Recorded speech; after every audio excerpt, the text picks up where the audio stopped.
और चलिए बहुत जल्दी अब नजर डाल लेते हैं जम्मू कश्मीर के टॉप न्यूज पर। आपको बताते चलें कि उमर अब्दुल्ला सरकार का 1 साल मुकम्मल हो रहा है और इसे 1 साल मुकम्मल होने को लेकर अब बीजेपी ने पोस्टर जारी किया है। जी हां, उमर अब्दुल्ला सरकार का 1 साल मुकम्मल हो रहा है और उमर अब्दुल्ला सरकार की 1 साल की कारकर्दगी को लेकर अब लगातार चेमेगोइयां शुरू हो गई हैं। बाकायदा बीजेपी ने उमर अब्दुल्ला सरकार की कारकर्दगी पर एक पोस्टर जारी किया है और इसमें लिखा है कि उमर सरकार ने अन्याय के अलावा कुछ नहीं किया है, सिर्फ लोगों का विश्वास तोड़ा है। यानी 1 साल बाद कितना बदहाल, यह सवाल दरअसल अब बीजेपी जम्मू कश्मीर में उमर अब्दुल्ला सरकार से पूछ रही है, क्योंकि उमर अब्दुल्ला सरकार को अब 1 साल मुकम्मल हो रहा है। ऐसे में उमर अब्दुल्ला सरकार ने क्या कुछ काम किया है, उमर अब्दुल्ला सरकार के कितने वादे पूरे हुए हैं। 1 साल में जब चुनाव के वक्त उमर अब्दुल्ला सरकार ने वादे किए थे अपने मैनिफेस्टो में, या जो चुनावी वादे किए गए थे वो वादे कितने पूरे हुए हैं। अब इस पर बाकायदा बीजेपी ने हमले और तेज कर दिए हैं और बीजेपी ने बाकायदा एक पोस्टर जारी किया है और उस पोस्टर के जरिए से उमर अब्दुल्ला और नेशनल कॉन्फ्रेंस सरकार पर बीजेपी हमला बोल रही है। हालांकि इससे पहले भी बीजेपी ने मुद्दों को उठाती रही है, उमर अब्दुल्ला सरकार पर तनकीद करती रही है, लेकिन अब 1 साल में उमर अब्दुल्ला सरकार कहां पर खड़ी है, उसने कितने वादे पूरे किए हैं, आवाम की उम्मीदों पर खरी उतरी या नहीं, इसको लेकर अब दरअसल सीधे सीधे बीजेपी सवाल पूछ रही है और बीजेपी ने बाकायदा इस पर एक पोस्टर जारी कर उमर अब्दुल्ला सरकार पर एक तरह से निशाना साधा है। हालांकि अब उमर अब्दुल्ला सरकार या नेशनल कॉन्फ्रेंस की तरफ से इस पर कोई जवाब नहीं आया है। आने वाले दिनों में क्या कुछ जवाब इस पोस्टर के जवाब में, क्योंकि इससे पहले भी बयानबाजियों का दौर चलता रहा है नेशनल कॉन्फ्रेंस सरकार और बीजेपी में, तो आने वाले दिनों में जिस तरह से बीजेपी ने पोस्टर जारी किया है यह बयानबाजी और ज्यादा बढ़ सकती है।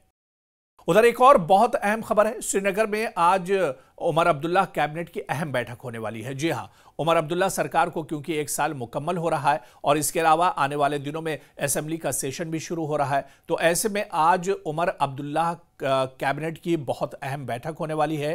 23 अक्टूबर से दरअसल असेंबली का सेशन शुरू हो रहा है और ऐसे में कई जो बिल हैं उस पर एक तरह से चर्चा हो सकती है, उन्हें मंजूरी मिल सकती है और कई जो अहम प्रस्ताव हैं उस पर भी मोहर लग सकती है।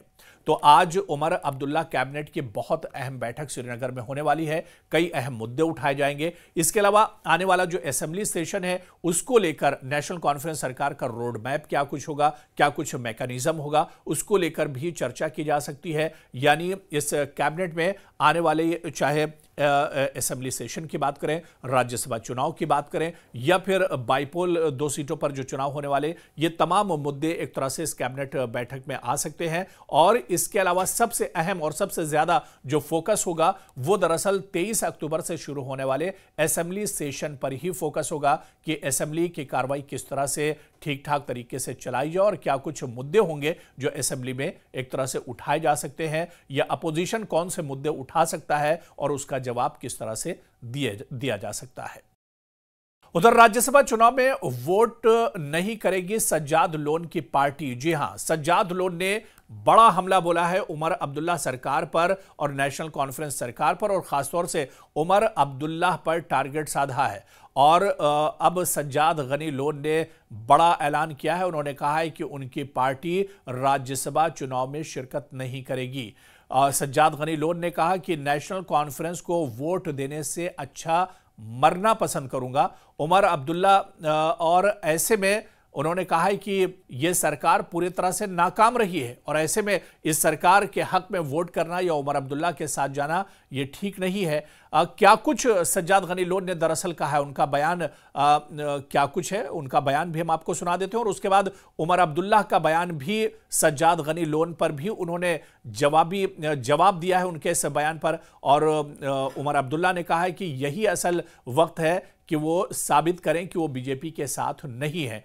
तो सज्जाद गनी लोन का क्या कुछ बयान है और उसके बाद उमर अब्दुल्ला का सज्जाद गनी लोन के बयान पर रिएक्शन क्या कुछ है, वो भी हम आपको सुनाई देते हैं।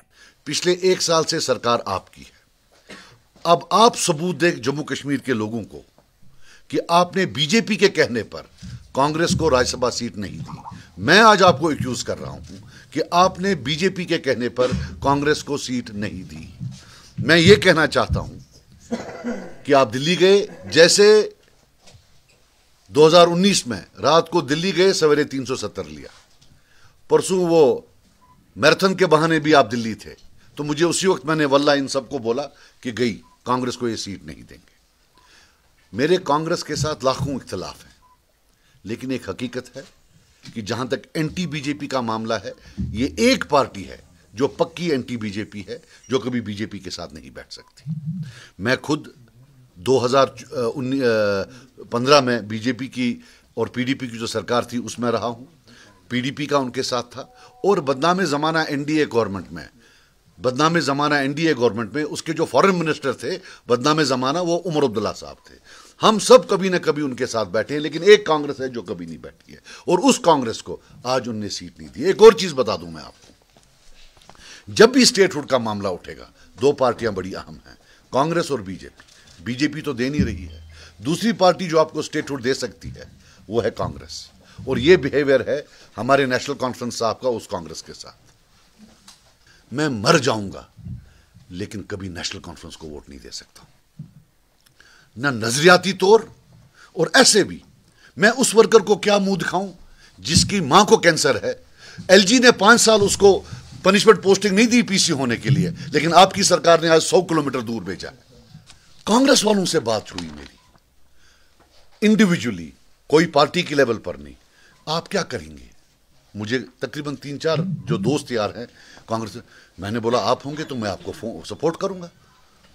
मैं उन कांग्रेस लीडर्स को भी बोलता हूं, आकर बोले, क्या मैंने उनको नहीं बोला कि मैं आपको सपोर्ट करूंगा? और मैंने साथ ये भी बोला, मुझे नहीं लगता है ये देगा। ये कैसा प्लास्टिक चेहरा है? दिल्ली जाकर ऑर्डर लेते हो, वहां उनकी गोद में बैठते हो, फिर आकर उन्हीं का जो इल्जाम है हम पर लगाते हो, सारी दुनिया पर लगाते हो। ये प्लास्टिक बुत कच्ची आना अगर लगे पाई मित आना बाखुदा। हम एब्सटेन करेंगे, वी विल एब्सटेन 100%।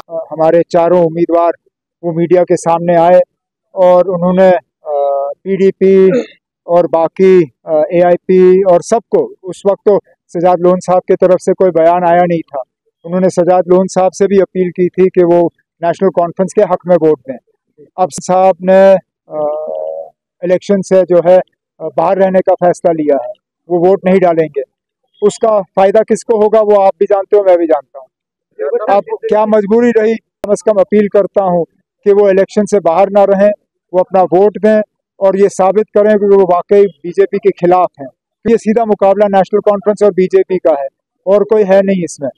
तो नेशनल कॉन्फ्रेंस को वोट ना देने का मतलब ये होगा कि बीजेपी की मदद की जा रही है। हम चाहते हैं कि बीजेपी जो है तीनों सीटों पे हार जाए और उसके लिए हमें सबकी मदद की जरूरत है। और इसके अलावा एक और बड़ी खबर आपको बताते चलें कि महराज मलिक को लेकर बड़ी सुनवाई हुई है हाई कोर्ट में, और हाई कोर्ट ने अब सुनवाई करते हुए दरअसल महराज मलिक ने हाई कोर्ट का दरवाज़ा खटखटाया है कि आने वाले दिनों जिस तरह से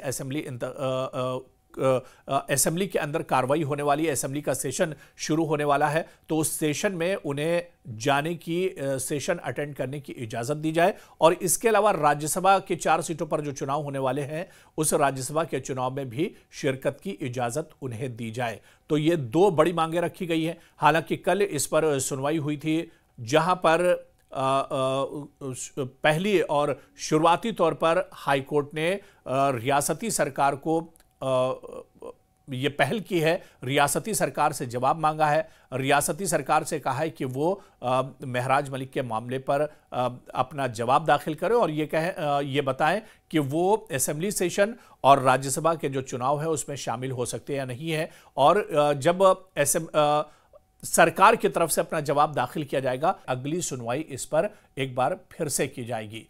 तो ये तस्वीर एक तरह से जब ही साफ हो पाएगी जब हाईकोर्ट दोबारा से सुनवाई करेगा, और उसके बाद ये तस्वीर पूरे तौर से एक तरह से साफ हो पाएगी कि क्या महराज मलिक को मोहलत मिलती है, वो असेंबली सेशन में शामिल हो पाते हैं या नहीं, और इसके अलावा राज्यसभा के चुनाव में वो शामिल हो पाएंगे या नहीं। ये तस्वीर भी अब हाईकोर्ट की जो अगली सुनवाई होगी उसमें एक तरह से साफ हो पाएगी।